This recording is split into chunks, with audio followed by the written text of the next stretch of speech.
It was really robbing me not only of my sleep, my good sleep, but it robbed me of my spiritual life. It robbed me of my family life. It robbed me of the things I really wanted to do. 3 ways to get a better sleep. There are many ways, but we're going to talk about 3, especially for you night owls out there. So we all know sleep is important, but why is it so elusive? And why is it so elusive for some of us? As a self-proclaimed night owl, I have struggled with this all my life. I would see my friends who could just go to bed at 9 o'clock and easily get up at 6. My husband is that way, no problems. But for me, it has always been a struggle. My natural rhythm has always been to just stay up later and get up later. However, and I'm not talking sleep till noon, sleep till like 7. But I always had jobs where I needed to get up at 4, 5, 6 a.m. to get ready to get to the place. So I have been working on this a long time. So here are 3 lessons that I've learned that I hope will help you too. And my goal is so you can get a good night's sleep. Good sleep equals a good day. And good sleep, good day equals more well-being, an improved sense of well-being. And that's the goal. We're here to be happy, be well, be free. Now, I shared some of this information last week when I did a video on self-care. And I did talk about sleep because it is an important part of self-care. But I felt the need to expand on this a little bit more, especially since this is something that I have struggled with.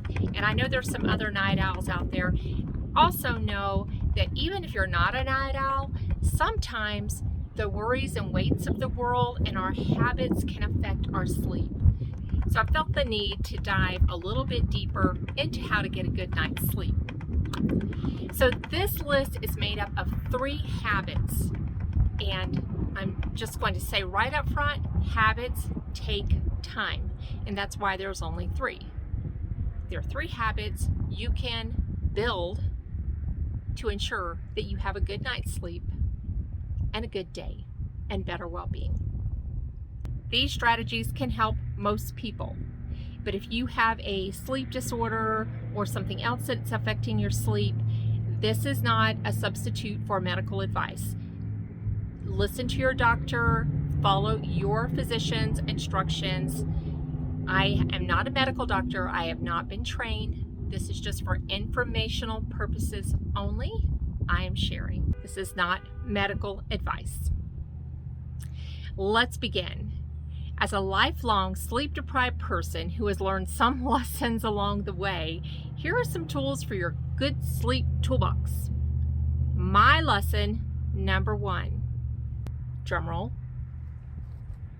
go to bed earlier. What? That's crazy. If someone had come up to me 20 years ago and said, go to bed earlier, I would have been, I can sleep when I'm dead. You don't understand. I'm wide awake at night and doing things. So I understand that sounds like, especially to us night owls, something that just doesn't fit. However, if you are staying up late every night and you have to get up early the next day, you are shortchanging yourself on a good sleep, which is important for your well-being, your health, your productivity, your ability to think, your body's ability to heal, to recharge. So much goes on at night. So much. So this is a habit change. And remember, changing habits takes time. The truth is, you can train your brain, you can train yourself to adjust by making small changes. Not big changes, small changes. For example, if you regularly go to bed at midnight, let's just take midnight for an example. And that was me once upon a time. But if you regularly go to bed at midnight, plan to go to bed at 11 as a starting point. Maybe your ultimate goal is to be in bed at 9 or 10, but let's say 11. That might be too drastic. To go from midnight to 11. So try this. Reduce the time that you're awake at night by 15 minutes. So in this example, you would reduce your awake time of an hour between 11 and 12 by 15 minutes. So make sure, week 1, make sure you're in bed, ready for sleep at 11:45. You've just made a goal 15 minutes earlier. Doable. It's doable. Trust me, it's doable. In 1 week, you're going to back it up 15 more minutes. So it will be 11:30. 11:30, then the next week, you'll reduce again by 15 minutes. Now you're going to bed 11:15. So these small increments aren't as noticeable as saying, I am now going to go to bed at 10 o'clock. You're working your way towards 11. In 1 month's time, you'll be going to bed at 11. In 2 months' time, if 10 o'clock is your goal, you're going to be going to bed at 10. I know this works because I did this myself. I realized that I was staying up till 12, 1, and 2 o'clock and getting up at 4 or 5 o'clock, and that wasn't working health-wise. And you young folks out there, if there's anyone young listening, you're like, piece of cake. Oh, trust me, as you start getting older, you notice things more. So I switched my bedtime, gradually backed it up till 10 o'clock. And in doing that, sometimes I missed. So instead of going to bed at 4 in the morning, I went to bed at midnight, or I went to bed at 11. So even though I went over, it was still better than what I was doing before, which wasn't working for me. Health-wise, productivity-wise, brain fog from not getting enough sleep. It's a problem. It's a problem. 10 o'clock might be where you decide, I'm going to stop it at 10, and that's fine. You may decide I'm going to spend 2 weeks at 11:45 and then 2 more weeks and just back it up 30 minutes in a month. That is a beauty of anything you do. You have control. You have a choice. These are just guidelines. Something to try. If you are, especially being a night owl, you may have tried many things, and people say, you'll get used to it. You'll get used to going to bed early and getting up early. Well, without a plan, I never got used to it. But with a plan, I was able to train myself to do this. And now 10 o'clock has kind of stuck as a good bedtime for me. Sometimes it's a little earlier, sometimes it's a little later, but it works. Now, parents do this with their children. Think about summertime when kids are up late and sleeping in late and school is coming and you know they have to get up really early. Gotta love Colorado wind. So start backing that bedtime up just a little bit as it gets closer to school starting, so that kids are getting used to going to bed earlier and getting up earlier. You have to love Colorado wind. Number 1 rule in life, be flexible. We had to come inside, the wind just picked up and it was too hard to do it out there anymore. So getting back to where we were, I'm in bed earlier, but I'm still awake. Here's another lesson to deal with wakefulness. My lesson number 2, create a bedtime ritual. So just like in the morning, in fact, your mornings is probably very routine. I'm not sure it's a ritual. A ritual has some meaning and intention behind it. But I know for me, in the morning, it was get up, get the shower, get the makeup, get the hair, get the coffee, get the kids, get the breakfast, do the things, throw a load of laundry in, whatever. Just bam, bam, bam, bam, bam, go. But at night, we don't tend to do that as much. I do this and do this, I do this in the morning. At night, we just kind of watch TV. Maybe you're doing work on your computer. Maybe you're on your phone. But there's not really, usually, a set routine. Like we might have with our kids. Okay, dinner, playtime, X amount of minutes, get your shower, go to bed. So let's dive into how you can set up a bedtime ritual. Going back to routine versus ritual, those words are kind of used interchangeably, but think in terms of the meaning behind the routine. When it's mindful and purposeful, it becomes a ritual. And that's our goal. So mindfully prepare for bed. For many of us, like I was saying, our current bedtime routine consists of falling asleep in front of the TV, being on our phones, doing work late at night for your day job that you left hours ago, but you're just going to do one more thing, just one more thing, just one more thing, have to check one more thing. Late night snacking, maybe, just watching TV. Yeah, I'm hungry, don't want to go to bed, I'm going to get a snack. All these things impact our sleep. They have an effect on a good sleep, and not a positive effect either. And these actions and these habits, we are shortchanging our own good sleep, our restorative sleep, our recharging sleep, our healing sleep. The time for us to recharge. That's so important for our well-being. So you create your own personal bedtime ritual. What works for you? The goal is to limit the time you're awake. Your body will settle into a natural sleep. So here's an example, just an example of a bedtime ritual. Remember, you are creating your own, however it works for you, your household, your circumstances.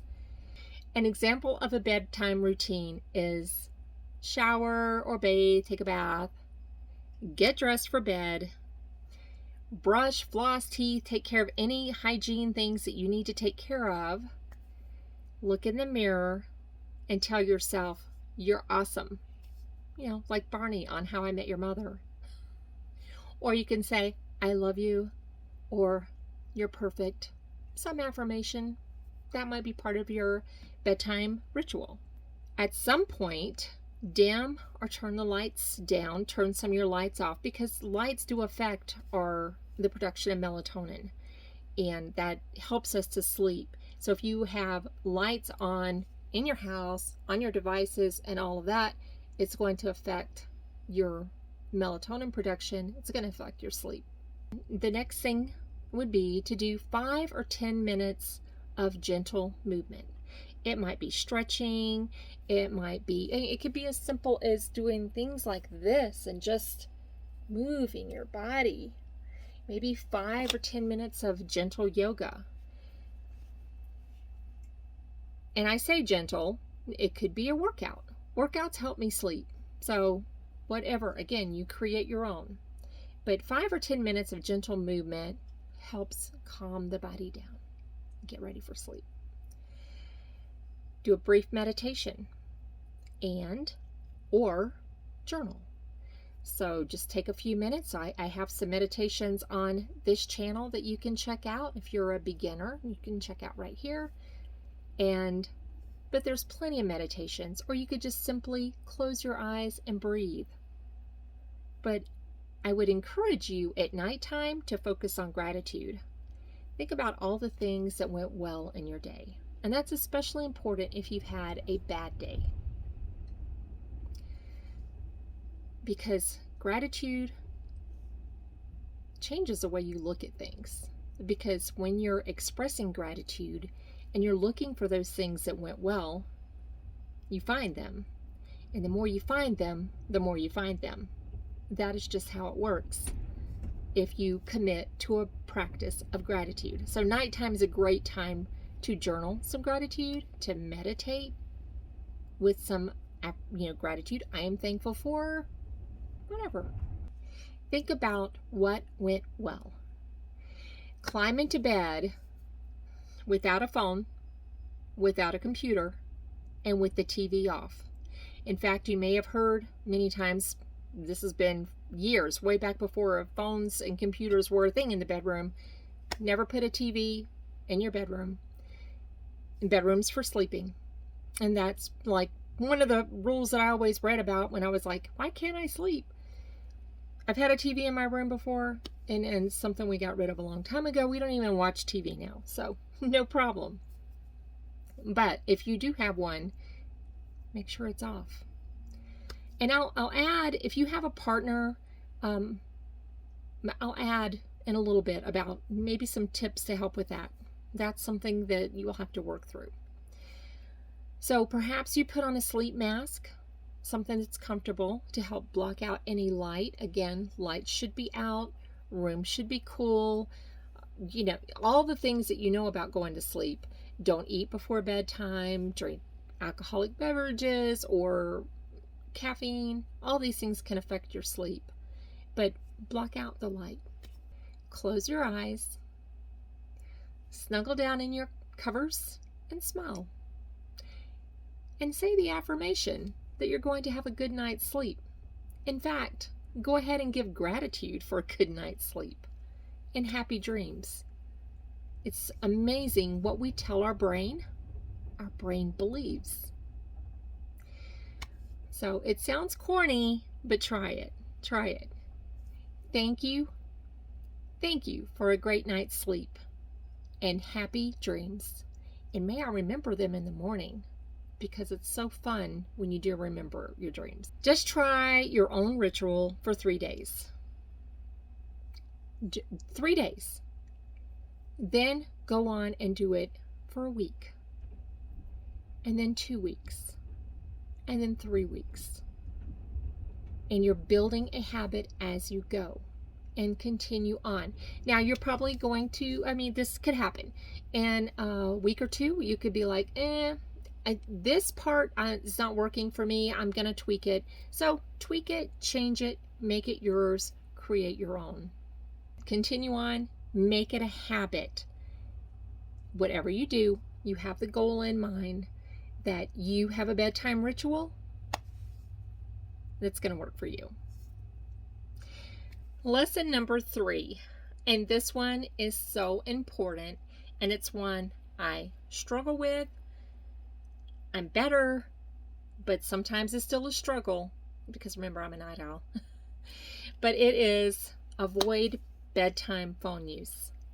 Avoid bedtime phone use, bedtime computer use, bedtime TV use. So ask yourself, just watching this show, mindlessly scrolling through Facebook, watching all these TikToks, does any of this serve me for my highest purpose, for my highest good, and the highest good of all? I answered that question, and the answer was no. No. I would get off on a binge watching something, and I don't watch a lot of things, but every now and then I would, and it was really robbing me not only of my sleep, my good sleep, but it robbed me of my spiritual life. It robbed me of my family life. It robbed me of the things I really wanted to do, because I went down the rabbit hole. Watching something or scrolling or listening or doing whatever that did not serve me. So if you are going to listen to those things, think about what you're listening to. What are you feeding your mind? So is it Crime Stoppers, 48 Hours, or is it something that's going to help you learn and grow? So in these cases, you're like, well, that's my entertainment. You may be experiencing that entertainment in the moment, but you're robbing yourself of your restorative sleep in the long run. And is it worth it? That's a question you have to ask yourself. That's a question I ask myself. So putting your phone, your computer, turning the TV off, putting all these things down, shutting them down, putting them away, may be your biggest challenge. But this one act can make the biggest difference. Last week I shared how to reduce use in small increments. Or you can go cold turkey. Just no more phone. Done. Or you can do those small increments like I talked about last week. So how does that work? Well, you reduce your use of your phone, just like we talked about with going to bed early. You're reducing that time by 15 minutes. So I want to cut my time back an hour. Because I lay in bed for an hour and look at my phone or read an article or listen to something. So I'm going to cut back 15 minutes week 1. And then you continue 15 minutes the next week, 15 minutes the following week, till I've cut it back. I explained all this last week in the video on self-care. So this is kind of a repeat of that, but it is a good practice that has helped me to put my phone down sooner at night rather than later. So continue on until it's fully eliminated. This could take 1 month, or perhaps you decide to take 2 weeks on one or more of the steps. It's your choice. What works for you, as long as you're moving towards your goal. And the goal is less time on electronics at night. The goal really is no time on electronics at night when you crawl into bed. Light from these devices does interfere with your body's production of melatonin. It does affect your sleep. If you wake up during the night, guilty, grabbing my phone to scroll so I can fall back asleep, read something or whatever, not good, because I'm just signaling my body, hey, here's some light, you're awake. And it just makes it that much more harder. So resist. There's people that say, put your phone in another room. Don't even have it right there by your bed, because you might hear a notification. Oh, who's that? You know, what works for you though? What works for you? The goal is limit it or eliminate it. And eliminating is the best for a good night's sleep. And a little more on light. Like, think of our ancestors. They went to bed with the sun and they woke up with the sun. And that is our body rhythms. That's how it works. So that may not work in today's society. It may not work in your household. But I know when I'm backpacking and I'm out in the woods and I go to bed with the sun and I get up with the sun, I feel amazing. And despite the fact I'm out in nature, that's awesome too. But the sleep is so good. So that's something you could try if that works into your schedule. The bottom line here is to just begin. This one with the phone use, and I'm strictly speaking on phones right now, it's a hard one, but so worth it. Notice a difference. I did. Right away I noticed a difference. Commit to following the plan until all devices are removed from your sleep time. Now, I said I was going to say something about your partner. A word about if you have a partner, some of us do, who shares our space. Earplugs and eye masks help if you have a partner who's still active at night and you're working on getting a good sleep. So earplugs, good earplugs, and an eye mask. Now, I have before listened to soft, like nature sounds, rain, Tibetan chimes, things like that. Sometimes that, and this is just my personal experience, sometimes that doesn't work for me and sometimes it helps. Again, you're setting this up what works for you. I don't know the science behind it, but I'm not looking at the screen, I'm listening, but I find it annoying to leave the headphones in my ears, so that doesn't always work. But if you have sounds that you need to block out, that might work for you. Communicate with your partner. Explain why you need a good night's sleep and what your plan is to get a good night's sleep so that he or she will understand. Or join forces. Just decide together, you know what, we've both been staying up too late. We both have been on our phones, laying in bed, not good for us. So join forces. Ask him or her to join along with you and help you with your goal and decide to do it together. That's another thought. But again, that's going to be individual with you. So good luck in resolving that. I have a great partner, so I don't have to worry about it, but I know it's not always easy. I do know that. Now, although all of this information will help you, aid you, these habits that you're building will help you have a good night's sleep, I do have a word about phone use in the morning. And this is probably coming from a spiritual perspective, and that all goes back to well-being. But is your phone the first thing that you reach for in the morning? Wait. Develop morning rituals, mindful routines that do not include checking texts, social media, or all the drama in the news and in the world. Don't start your day with like that. Don't feed your mind that first thing in the morning. It is not in your best interest. You can do that later. Yes, we need to stay informed and those types of things. But mindfully plan your morning to set yourself up for a good day.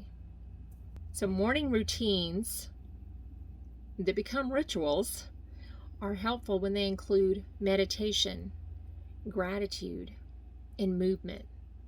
Even 5 minutes of each one of those things is so incredibly powerful in getting our mind set for a good day.